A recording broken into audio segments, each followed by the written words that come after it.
जय श्री कृष्ण बच्चों।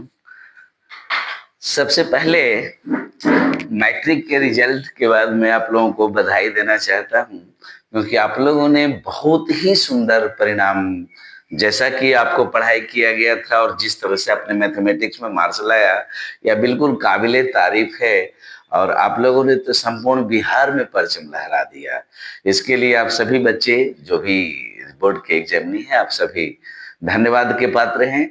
और खास करके वैसे क्षेत्र जो पिछड़े हुए थे, जहाँ के लोग बहुत कम शिक्षा में थे, वैसे जगह के लोग और ज्यादा सुंदर परिणाम को प्राप्त किए हैं। जैसे बेगूसराय हो गया, या जैसे वैशाली हो गया, जैसे जमुई हो गया, ऐसे जगह के लोग अभी बिल्कुल ऊपर परचम। अभी तो बेगूसराय सर्वाधिक ऊपर चला गया, औरंगाबाद सर्वाधिक ऊपर चला गया है। तो ये कला यहाँ के बच्चे ज्यादा मेहनत कर रहे हैं और सुंदर से सुंदर परिणाम प्राप्त कर रहे हैं। यह आने वाले बिहार के लिए एक शुभ संकेत है, क्योंकि इस वर्ष जो बिहार का टॉपर है वो 492 मार्क्स पर चला गया। ऐसा पहले सीबीएसई में सुनते थे कि इतना मार्क्स आता है, लेकिन बिहार में तो ऐसा मार्क्स कोई कल्पना भी, आज के अगर 20 साल 30 साल पहले की बात आप देखें तो ऐसा कोई कल्पना भी नहीं कर सकता है कि इतना मार्क्स भी उस समय आ सकता था। तो इसके लिए सभी भी शिक्षक जो इन्होंने मेहनत किया है, जिन्होंने खून पसीना बहाया है, और जो बच्चे जिन्होंने मेहनत से परीक्षा दिया है, और जो बोर्ड जो इतना मेहनत करके इनका सुंदर परिणाम निकाला है, सभी काबिले तारीफ हैं, सभी बधाई के पात्र हैं और सभी को धन्यवाद मेरे तरफ से।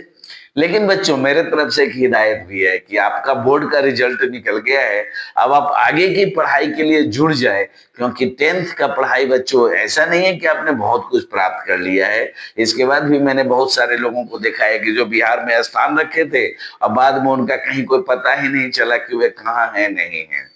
तो इस तरह से अगर आप मेहनत को 5 साल कम से कम मेरे तरफ से कंटिन्यू बनाए रखें, निश्चित रूप से आपका जीवन आगे का सफल हो जाएगा। लेकिन अगर आप अभी से अगर शिथिल हो जाएंगे, बस इसी कामयाबी को आप अपनी आखिरी कामयाबी मान लेंगे, तो आप अभी आपने कुछ नहीं प्राप्त किया। अभी समझो बस तुमने एबीसीडी पढ़ना सीखा है, या क ख ग घ लिखना सीखा है, और 1 2 3 4 आपने सीखा है, बस बाकी चीज तो अब शुरू होने वाला है। असल पढ़ाई बच्चों 11th 12th होती है और ग्रेजुएशन की होती है।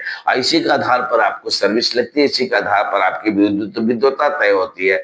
10th तक तो बस केवल हम लोग डेगा डेगी देने के लिए सिखाते हैं। अब आपको चलना है, दौड़ना है, जिसमें गार्जियन आपके साथ होंगे, आपके टीचर्स आपके साथ होंगे, हम सब आपकी सहायता के लिए रहेंगे। लेकिन सेनापति तो आप ही हैं, जंग तो आप ही को लड़ना है ना, जितना तो आप ही को है ना। इसलिए जिस तरह से गरीब घर के बच्चों ने भी अपना जलवा दिखाया है, ये साबित करता है दिनकर की पंक्तियां कि नहीं खिलते कुसुम केवल राजाओं के उपमन में, अमित बार खिलते